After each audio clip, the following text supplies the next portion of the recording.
તો જેતપુરમાં ખેડૂત આંદોલનનો 13મો દિવસ છે। ખેતરમાં વીજ લાઇન મામલે ખેડૂતોનું આંદોલન હજી પણ ચાલુ છે। ખેડૂતોએ મંત્રણા માટે સરકારના આમંત્રણનો અસ્વીકાર કર્યો છે। વીજ ટાવર માટે જંત્રીના બદલે જમીનની બજાર કિંમત નક્કી કરીને વળતરની માંગ છે। ખેડૂતોની મંજૂરી વગર વીજ પોલની કામગીરીનો આક્ષેપ ખેડૂતો સતત કરી રહ્યા છે અને એટલા માટે ફરિયાદ કરી રહ્યા છે કે વીજ પોલવાળો મામલો જલ્દીથી જલ્દી સોલ્વ થવો જોઈએ, નહીં તો આ આંદોલન વધુ ઉગ્ર બની શકે છે। છેલ્લા ઘણા દિવસોથી તેઓ એ માંગ સાથે આંદોલન કરી રહ્યા છે કે કોઈ પણ સ્થિતિમાં વીજ પોલની કામગીરી અટકાવવામાં આવે અને સરકાર તાત્કાલિક પગલાં લે।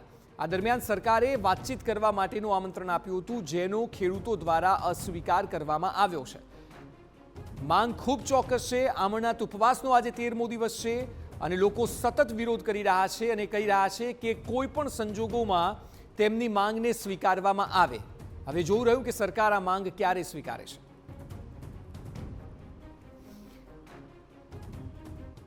તો આજ વિષય પર વધુ માહિતી આપી રહ્યા છે રાજકોટથી TV9 સંવાદદાતા મોહિત ભટ્ટ। મોહિત, આજે અમરનાથ ઉપવાસનો 13મો દિવસ છે। ખેડૂતો ખૂબ જ લડાયક મિજાજમાં લાગી રહ્યા છે। આપ જણાવો કે હવે આ આખી બાબત કઈ દિશા તરફ આપ જોઈ રહ્યા છો?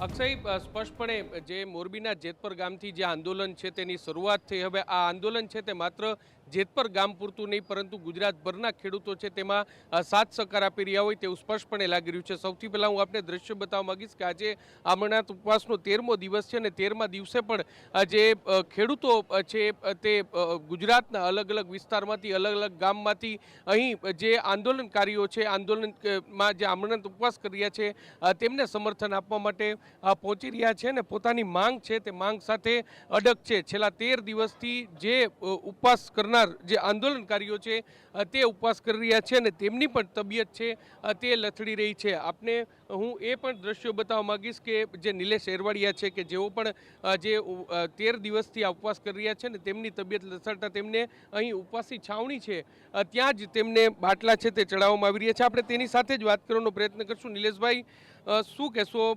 13 દિવસથી સતત આંદોલન, સતત ઉપવાસ, શું માંગ અને શું મુદ્દો?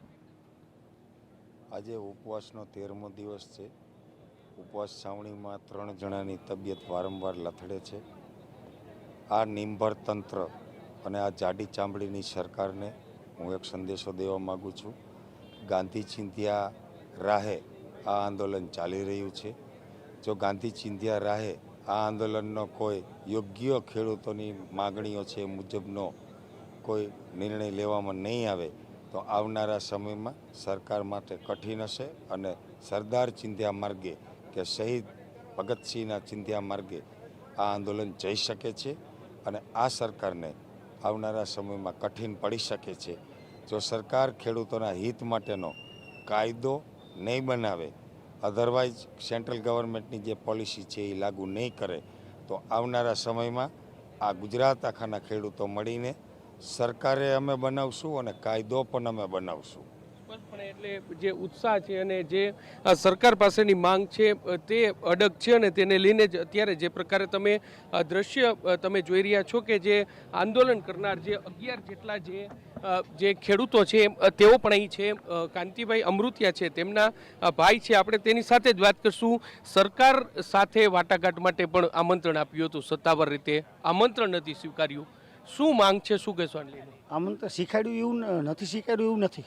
એ લોકોએ અમને કીધું, પણ અમને જે અમે ભાવ દીધા અમારા છોકરાઓએ એ પ્રમાણે અમને શું લોસ કરી દઈએ એ પ્રમાણે અમારે જવાનું। આમંત્રણ તો એ લોકો આપે જ છે, જાઓ નથી દેતા એવું નહીં, પણ અમે જે MD સાહેબ બધા અમારા કાલે ઉદ્યોગપતિ બધા આવ્યા એમને અમે ભાવ આપ્યો હોય એ ભાવમાં કેટલું કરે એ પ્રમાણે અમારે જવું, ત્યાં સુધી અમારે નથી જવું। શું માંગણી શું છે? માંગણી આ થાંભલાની વળતરની છે। મીટરના માનો કે અમે 400 માંગ્યા છે, એમાં કેટલો અમને ઘટાડી દઈએ, તારમાં અમે કંઈક 200 એમાં કેટલા એ રીતે હાલે છે। સ્પષ્ટપણે એટલે જે માંગણી છે તે અસ્વીકાર કરવાની વાત નથી, પરંતુ જે ડિમાન્ડ છે તે મૂકવામાં આવી છે। નેહુલભાઈ છે કે જેઓ પણ આંદોલનના જે મુખ્ય પહેલા દિવસથી જોડાયેલા છે। નેહુલભાઈ, આંદોલનની શરૂઆત કરી હતી, પહેલા દિવસથી જોડાયા હતા, 13મો દિવસ છે, સરકારે એકવાર આમંત્રણની પણ વાત કરી હતી, શું મુખ્ય માંગ છે અને આનો જે નિરાકરણ શું હોઈ શકે? અમારી મુખ્ય માંગો અમે રાઇટિંગમાં આપેલી છે. 6 ડિમાન્ડ હતી, 6 પોઈન્ટ ટુ પોઈન્ટ અમે લખીને આપેલી છે. એસડીએમ સાહેબ, કલેક્ટર સાહેબ આવેલા, એને ગાંધીનગર પહોંચાડેલી છે.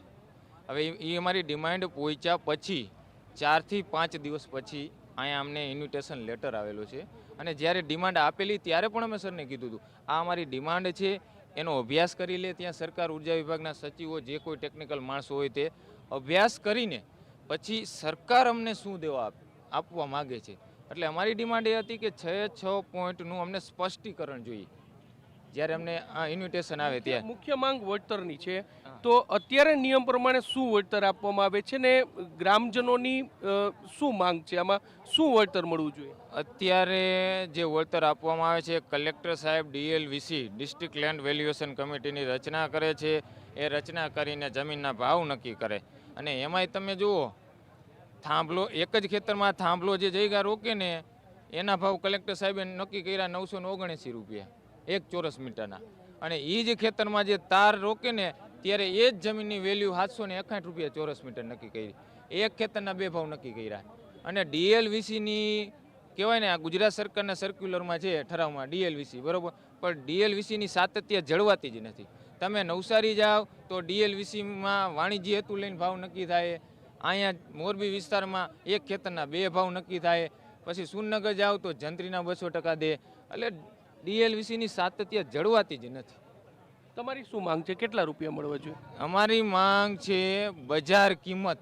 જંત્રી ભૂલી જાઓ તમે, માર્કેટ વેલ્યુ લ્યો. માર્કેટ વેલ્યુના પર્સન્ટેજ અમારી જે ડિમાન્ડ હતી ટાવર બેઝમાં માર્કેટ વેલ્યુના 400%. પછી કોરિડોરમાં અમારી ડિમાન્ડ હતી કે માર્કેટ વેલ્યુના 230% આપો, બરાબર. એ અમારી ડિમાન્ડ હતી. અને બીજી અમારી 4 ડિમાન્ડ છે અંદર, એટલે ટોટલ આવી અમારી 6 ડિમાન્ડ હતી. એમાં સરકાર એનો અભ્યાસ કરી લીધો હોય, અભ્યાસ કરીને એ શું દેવા માંગે છે એમાં એનું અમને સ્પષ્ટીકરણ આપો રાઇટિંગ. પછી જ મુલાકાત માટે ચર્ચા પછી જ થઈ ને. અમારી ડિમાન્ડ હતી, સામે એની સ્પષ્ટીકરણ આવી જાય, અમે બેનો અભ્યાસ કરી લઈએ, કમ્પેરિઝન કરી લઈએ, ભાઈ અમારી આ હતી, સરકાર આ દે છે, તે પછી અમે સરકાર પાસે જઈ શકીએ અને કહીએ કે ભાઈ અમારી ડિમાન્ડ સાહેબ આ છે, આ ડિમાન્ડ અમે આટલું લોસ હતું એટલે અમે આ ડિમાન્ડ રાખેલી છે અને એની સામે તમે આટલું દેવા માગો છો. એ સ્પષ્ટીકરણ નથી ત્યાં સુધી ગાંધીનગર જઈને આગળના પણ લોકો ગયેલા છે ને ફક્ત આશ્વાસન મળેલા છે. ખેડૂતોને આ હવે ડર લાગી રહ્યો છે કે ફક્ત ખાલી આશ્વાસનો મળશે તો એમ. એટલે ખેડૂતો હવે સરકાર પાસેથી રાઇટિંગમાં લેવા માગે છે. સ્પષ્ટપણે એટલે અક્ષય, સૌથી મહત્વની વાત છે કે જે ખેડૂતો છે તે કહી રહ્યા છે કે જે 6 જેટલી માંગો છે તે જેતપર ગામના જે ખેડૂતો છે તેમના દ્વારા મૂકવામાં આવી છે. આ 6 જે માંગ છે તેને લઈને સરકારની શું સ્પષ્ટતા છે, સરકાર શું કરવા માગે છે તે લેખિતમાં પોતાની સ્પષ્ટતા આપે અને ત્યારબાદ એ સ્પષ્ટતા છે તેના આધારે તેઓ જે આ નિર્ણય લેશે તેવું સ્પષ્ટપણે કહી રહ્યા છે. ને ત્યાં સુધી તેઓ છે તે આ આંદોલન છે તે પૂરું નહીં કરે તેવું પણ કહેવું છે. કેટલાક ખેડૂતો છે, આપણે ખેડૂતો છે તેની સાથે પણ વાત કરવાનો પ્રયત્ન કરશું, કારણ કે ગામે ગામથી જે ખેડૂતો છે તે આવ્યા છે. અને એક મોટી ઉંમરના દાદા છે. દાદા, કેટલા વર્ષ, તમારી ઉંમર કેટલી છે? 74 વર્ષ. 74 વર્ષ. આંદોલનમાં આવ્યા છો, શું કહેશો? આંદોલનમાં તો હવે ખેડૂતને ન્યાય મળવો જોઈએ એટલે આવ્યા. ક્યાં ગામથી આવ્યા? તરગડી, તરગડી, માળિયા તાલુકો. આ વીજ પોલ નાખી દઈએ તો ખેતરમાં કેટલું નુકસાન થાય, શું કહેશો? કાંઈ ન હોય, સમજી વીવી જાય ખેતર, કાંઈ વાવવા જેવું ન રહી. લ્યો, નુકસાનની મોટામાં મોટી. સ્પષ્ટપણે એટલે જે ગામે ગામથી તરગડી ગામના ખેડૂતો છે, બીજા પણ ખેડૂતો આપણે તેની સાથે પણ વાત કરીશું. ક્યાં ગામથી આવો છો મોટાભાઈ? મારું ગામ સોરઠા, તાલુકો કાલાવડ, જિલ્લો જામનગર. શું કહેશો જેતપર ગામના ખેડૂતો સાથે? હવે જ્યાં જેતપુર ગામના ખેડૂતોએ જ્યાં છાવણીમાં ન્યાય માટે હજી લડત શરૂઆત કરી છે તો ગુજરાતભરના ખેડૂતોનું સમર્થન છે. આ છાવણી હવે જેતપુરની છાવણી નથી, ગુજરાતની છાવણી છે. ખરેખર સરકાર વહેલી તકે અમારી ખેડૂતોની જે માગણી છે એ વહેલી તકે પૂરી કરી દઈએ એટલે અમારે હવે ખરેખર વાવણીનો સમય છે, આખર આવી ગયો છે. અમારે નવરાત જ નથી, પણ આ સરકાર અને આ કંપનીની બેદરકારીના હિસાબે, મનમાનીના હિસાબે અમારે આ ઉપવાસ પર બેસવા અને આંદોલન કરવા મજબૂર થવું પડ્યું છે. સ્પષ્ટપણે એટલે સરકાર, જે મહિલાઓ છે તે પણ મોટી સંખ્યામાં છે, ગામે ગામથી મહિલાઓ છે તે જય જવાન જય કિસાનના નારા સાથે અહીં પહોંચ્યા છે. અને બા, ક્યાં ગામથી આવો છો? નાના ખીજડીયા. શું કહેશો આ ખેતરમાં? આ થાંભલા ખોડે એટલે આવ્યા. બરાબર. શું કહેશો બા, તમે ક્યાંથી આવ્યા છો? ક્યાં ગામથી આવ્યા છો? તરકરીથી. તરકડીથી. હા, આ ખેતરમાં થાંભલા ખોડી દે તો કેટલું નુકસાન થાય, શું કહેશો? નુકસાન જાજુ થાય. નુકસાન થાય અમારે બધા શરીરમાં થાંભલા ખોડે એવું થાય અમારે. બધું એને થારી વાટકીમાં શિરામણ હોય. બધાને કોઈ 5 વીઘા હોય, કોઈ 10 વીઘા હોય, એમાં થાંભલા નાખે શું થાય? એ તો ઈ જ થાય ને એનું. પછી વાહે અમારે શું વધે? ને એમાં ઈ પછી આ બધા લઈ જાય ને એમાં અમે વાહે રહી. એટલે જે નાના ખેડૂત હોય અને તેની વાડીમાંથી, તેના ખેતરમાંથી જ્યારે આ પ્રકારના જે વીજપોલ છે તે પસાર થતા હોય ત્યારે તેને કેટલું નુકસાન છે તે થતું હોય છે. અને તે જ જે તમામ જે મહિલાઓ છે તે પણ આ આંદોલન છે તેમાં જોડાય છે. બા, શું કહેશો તમે? અમે નાના ખીજડીયાથી આવી છીએ. અમારે અમારો હક જોવે છે. અમે અમારે કણમાંથી મણ અમે પેદા કરી છે. અમને કેટલો પરસેવો વરે એને નો ખબર હોય અદાણી સાહેબને કે આ શું કરે છે. એમ કે અદાણી સાહેબને નથી ખબર કે અમે આ શું કરે છે, કે આ બધા ખેડૂતો જ્યાં આવે ત્યાં થાંભલા એને ચડાવી જ દેવાના. અમારા ખેતરમાં અમને પૂછવાનું નહીં ક્યારે કાંઈ. અમારે કાંઈ જોતું નથી. અમારા ભાઈઓ કહે એટલો અમને હક તો આપો અમારો. અમારે બીજું કાંઈ નથી જોઈતું. મોદી સાહેબને ખુરશીએ બેહાઈ રહે, કોને બેહાઈ રહે? અમારે પબ્લિકે બેહાઈ રહે. તો એને એટલી ખબર નથી પડતી કે અહીંયા કણે કંઈ આવવું પડે એને, કે ધ્યાન દેવું પડે એમ. પણ એટલે આંદોલનનો આ 13મો દિવસ છે ને 13મા દિવસે અલગ અલગ જે ગામડામાંથી લોકો છે, મહિલાઓ છે તે પણ આવી રહ્યા છે. બા, શું કહેશો? તમારે કયા ગામથી તમે આવો છો? અમે નાના ખીજડીયાથી આવી. કાનાણી સાહેબ છે તો એ કાંઈ ધ્યાન દેતા નથી. જેતપર ગામના આટલા બધા બિચારા બધા એટલે કૂચે મરે છે તો આટલા થાંભલા ખોડી જાય છે તો એને વિચાર કરવો પડે ને થોડો. ચૂંટણી ટાળે તો ગામ બધા રખડે કે અમને મત દો, અમને મત દો. અત્યારે કેમ કોઈ હમું નથી જોતું એમ. આટલા બધા કૂચે મરે છે બધા બિચારા ખેતી વાહે આટલા બધા કૂચે મરે, થાંભલા ખોડી જાય, જબરજસ્તી થાંભલા ખોડી જાય, પોલીસ લઈને આવે. આ બધા પબ્લિકને કરવાનું શું? આ બધાને ખેડૂતને બધા ધમકી દેવાની છે એટલે બધાને શું કરવાનું એમ? આ બધાને વાહે કૂચે જ મારવાનું આના વાહે. બધા સરકાર તો બધા મત દે તો બધા શું કામ ગામ આવે? અત્યારે કેમ કોઈ હમું નથી જોતું એમ? બધાને હમું જોવું પડે ને એમ. સરકારે જે અવાજ છે તે સાંભળવો જોઈએ. કારણ કે જે આંદોલન છે, આંદોલનનો આજે 13મો દિવસ છે ને હું તમને એ પણ દ્રશ્યો અક્ષય બતાવવાનો પ્રયત્ન કરીશ કે જે પ્રકારે તમે જોશો કે જય જવાન જય કિસાનના નારા સાથે ગામે ગામથી ગુજરાતના જે પ્રકારે આપ અલગ અલગ લોકો જોડે વાત કરી રહ્યા છો આ પ્રદર્શનમાં, એ દાદા 76 વર્ષના હોય કે આ મહિલાઓ હોય, આ બધાની વાત પરથી એક વાત ચોક્કસ છે કે તેઓ અડગ છે પોતાના મુદ્દાને લઈને. એટલે સ્વાભાવિક રીતે હવે સરકાર પર એ પ્રેશર હશે કે આ માંગને કેવી રીતે સંતોષાય. કારણ કે 13 લોકો અમરનાથ ઉપવાસ પર હોય, 13 દિવસથી અમરનાથ ઉપવાસ પર હોય અને ત્યાં ટસના મસ થવા લોકો તૈયાર નથી. એટલે સરકાર દબાણમાં ચોક્કસ હશે.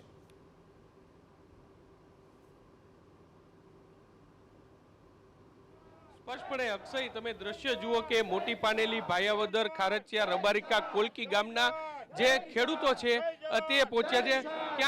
ક્યાંથી આવો છો અને શું કહેશો તમે? જી નિલેશભાઈ, ક્યાં ગામથી આવો છો? જેતપર ગામના જે આંદોલન ચાલુ છે તેને સમર્થન કરવા માટે આવ્યા છો, શું કહેશો? અમો આજરોજ ઉપલેટા તાલુકાના 3 ગામના ખેડૂતો, ભાયાવદર, પાનેલી મોટી અને કોલકી ગામના ખેડૂતો આજે જેતપર ઉપવાસી છાવણીની મુલાકાત લઈ અને આ જગતના તાત ખેડૂત પુત્રોને સમર્થન માટે લગભગ 170 કિલોમીટર દૂરથી 60 થી 70 વ્યક્તિઓ ખેડૂત પુત્રો પધાર્યા છે અને આજરોજ આ અમે સમર્થન જાહેર કરીએ છીએ. શું કહેશો? વીજપોલ છે તે ખેતરની અંદર પડે, ખેડૂતને કેટલું નુકસાન થાય? તમે પણ એક ખેડૂત છો, કેવી પરિસ્થિતિ થઈ જતી હોય છે? જગતનો તાત ખેડૂત અત્યારે ઘણી બધી બાબતોથી પીસાઈ રહ્યો છે. વિકાસનો વિરોધ ખેડૂત કોઈ દી નથી કર્યો. ખેડૂતનો હાથ હંમેશા દેવામાં રહ્યો છે. છતાં પણ સરકારશ્રીએ અથવા અધિકારીશ્રીઓએ ખેડૂતોને યોગ્ય વળતર અથવા વીજપોલનું ભાડું ચૂકવવાની એક જ માગણી છે. વિકાસના વિરોધી આ ખેડૂતો નથી. અત્યારે જમીનના ભાગલા પડી ગયા, જમીન ટૂંકી થતી જાય છે, પોષણક્ષમ ભાવ નથી મળતા. એને હિસાબે ખેડૂતની આ વ્યાજબી માગણી અને ગાંધી ચિંધ્યા માંગે સંતોષવામાં આવે અને ગાંધી ચિંધ્યા માંગે અત્યારે વિરોધ છે તે વિરોધ જે સમર્થન છે તે કરી રહ્યા છે. ને જે પ્રકારે તમે દ્રશ્ય જોયા છો કે આ જ પ્રકારે ગામે ગામથી જે ખેડૂતો છે તે આવી રહ્યા છે ને પોતાનું સમર્થન છે તે જાહેર કરી રહ્યા છે. જેતપુર ગામનું જે મુખ્ય આંદોલનકારીઓ છે તે કહી રહ્યા છે કે જે 6 માંગ મૂકવામાં આવી છે તે 6 માંગની લેખિત બાંહેધરી સરકાર આપી અને ત્યારબાદ જ ચર્ચા માટેના દ્વાર ખુલશે તેવું તેઓ સ્પષ્ટ કહી રહ્યા છે. જી અક્ષય. જી બિલકુલ મોહિત, આભાર સમગ્ર માહિતી બદલ. તો ખેડૂતો હવે ખૂબ જ લડાયક અંદાજમાં છે. મહિલાઓ હોય, વૃદ્ધો હોય, તમામ લોકો જોડાયા છે અને સરકારને માંગણી સ્વીકારવાની વાત કરી રહ્યા છે.